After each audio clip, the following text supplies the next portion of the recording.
All right, so I am literally recording this after my non-spoiler review.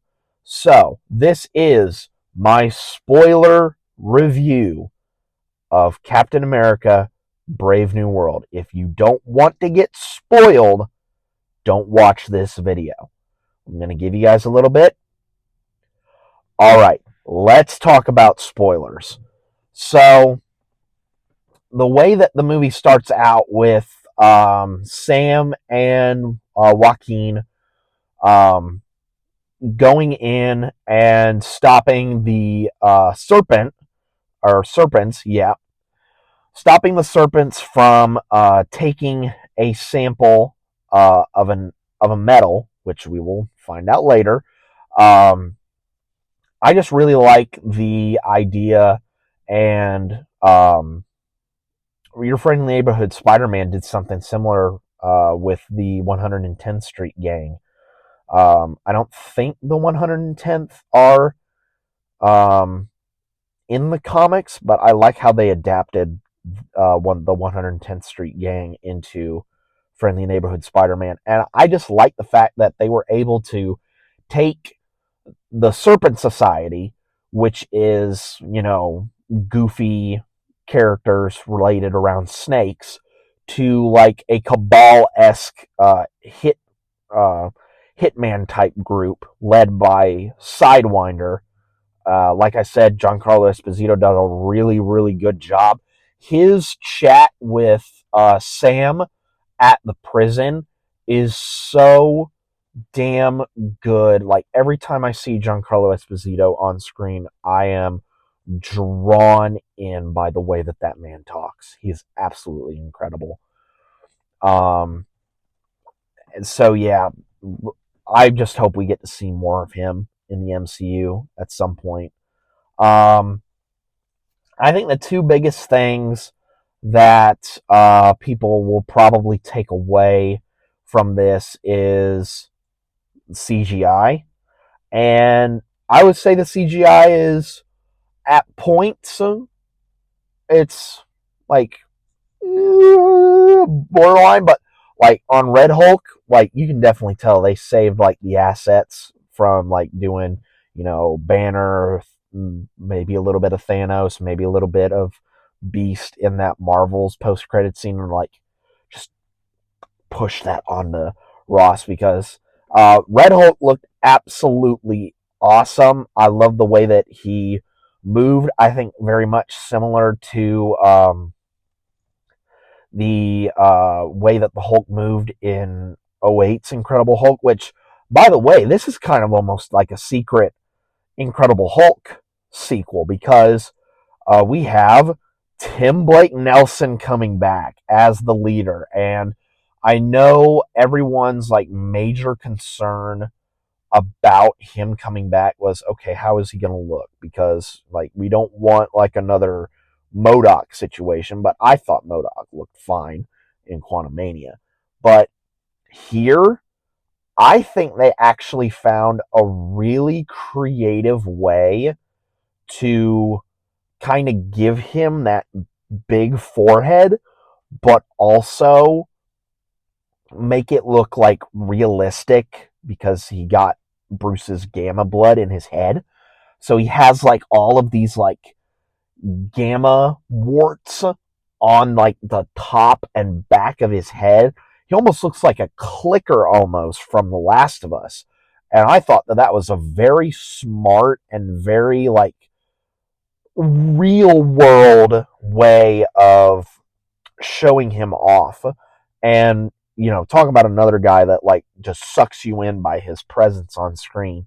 Tim Blake Nelson did an amazing job um, coming back into the MCU after being gone for so long. I just found him captivating in this movie.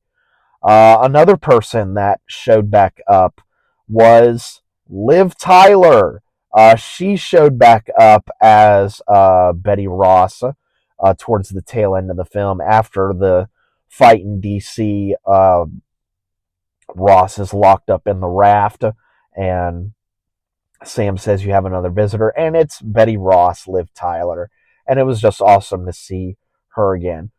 But the one cameo that I was not expecting in this movie, Sebastian Stan. He's in this.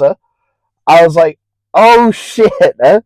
And I love the exchange that they had while Sam is looking over Joaquin after his big crash during the fight at Celestial Island. And I just like their conversation. I love their banter. And at the end, Bucky says that he's on a way to a charity event. So I think that's obviously, leading to Thunderbolts. Um, and yeah, I was absolutely shocked that Sebastian Stan was going to be in this movie. So yeah. So what else?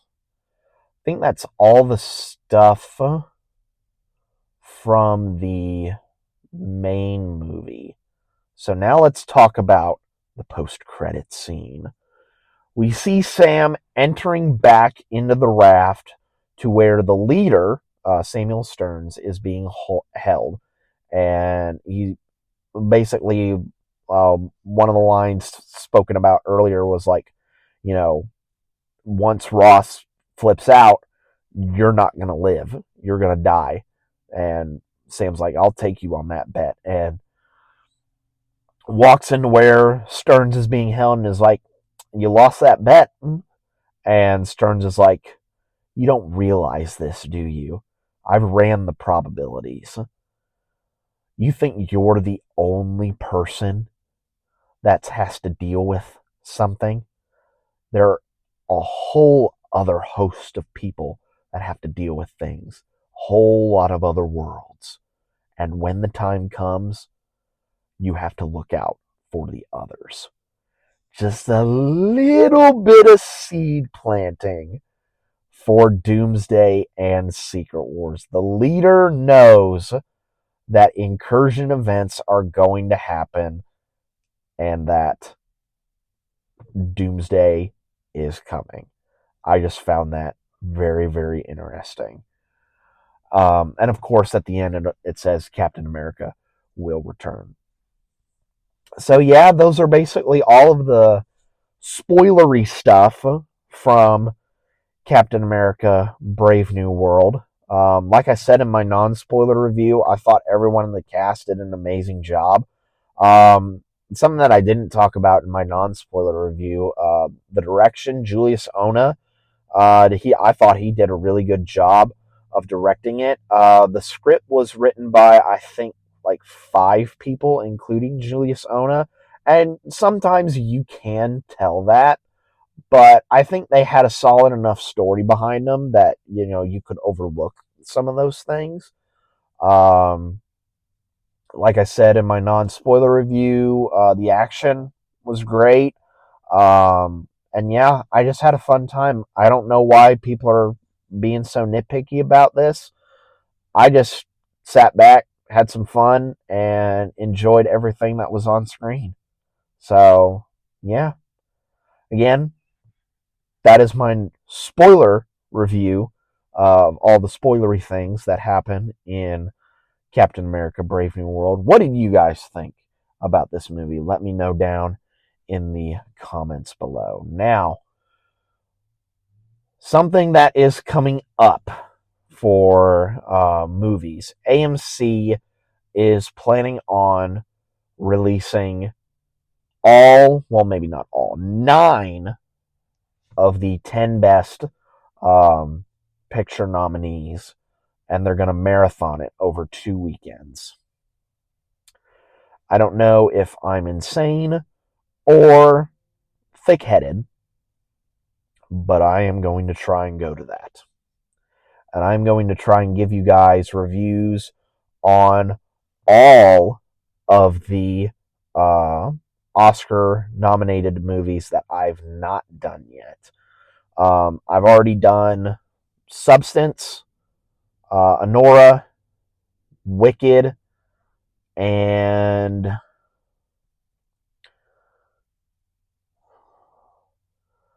think that may be it. But I'll also do like I'm Still Here, Nickel Boys, and whatever else that I've not covered. So look forward to that over the next couple of weekends. But I think the next big one that'll be coming out is The Monkey. So look forward to that as well. I'll catch you guys later.